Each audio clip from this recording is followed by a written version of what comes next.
বসে বসে তসবি পড়লে তো আর কেউ জেলে নিবে না, আরো বরং ওরা আরো খুশি হবে, পুরস্কৃত করবে যে এই লোক তো আমাদের মিথ্যার রাজত্বের জন্য কোনো হুমকি নয়, বস্তুবাদ কায়েমের জন্য এই লোক কোনো বাধা দিবে না, মুলুকিয়ত কায়েমের জন্য বাধা দিবে না, ওহাবিবাদ মধ্যদিবাদ রাষ্ট্র দখল করবে, মাজার ভাঙবে, শানের সালাতে বেয়াদবি করবে, সালাতু সালাম নিষিদ্ধ বন্ধ করে দিবে।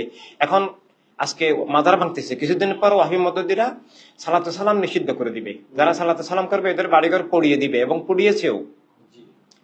300 বাড়িঘর একদিন পড়িয়েছে শুধু বিবাড়িয়াতে।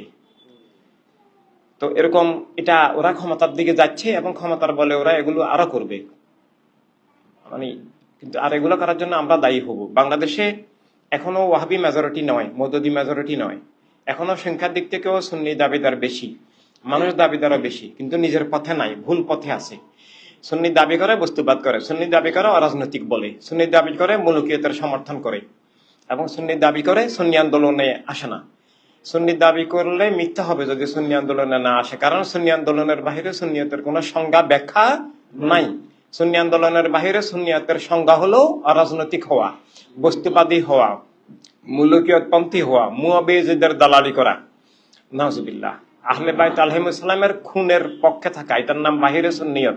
ওয়ার্ল্ড সুন্নি মুভমেন্টের বাহিরে সুন্নিয়তের কোন সংজ্ঞা নাই। বিপরীত সংজ্ঞাকে খারেজি, মুয়াবিয়াবাদী, কুফরি, জাহান্নামী, বাগী সংজ্ঞাকে সুন্নিয়তের নামে মাদ্রাসা মসজিদ খানকাগুলো চালিয়ে দিয়েছে। দুই একটা মসজিদ মাদ্রাসা খানকা ব্যতিক্রম আছে, কিন্তু মেজরিটি মসজিদ মাদ্রাসা খানকা সুন্নিয়তের নামে সুন্নিয়তের বিপরীত, সুন্নিয়তকে জবাই করছে।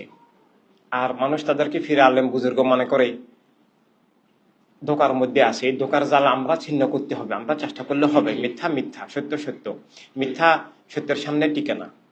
আমরা যখন সত্যকে প্রমাণ করে দিতে পারতেছি, আমরা যখন মিথ্যাকে প্রমাণ করে দিতে পারতেছি, যারা সত্যকে ভালোবাসে, যারা মিথ্যাকে ঘৃণা করে, যারা জেনুইনলি আল্লাহ হাবিব সাল্লাল্লাহু আলাইহি ওয়াসাল্লামকে চায়, তারা অবশ্যই সুন্নি আন্দোলনে পৃথিবীর সব সুন্নি আসবে, আসতে হবে, না হলে সে তার সুন্নি দাবি, ইমানদার দাবি, মুসলিম দাবি সব মিথ্যা হয়ে যাবে।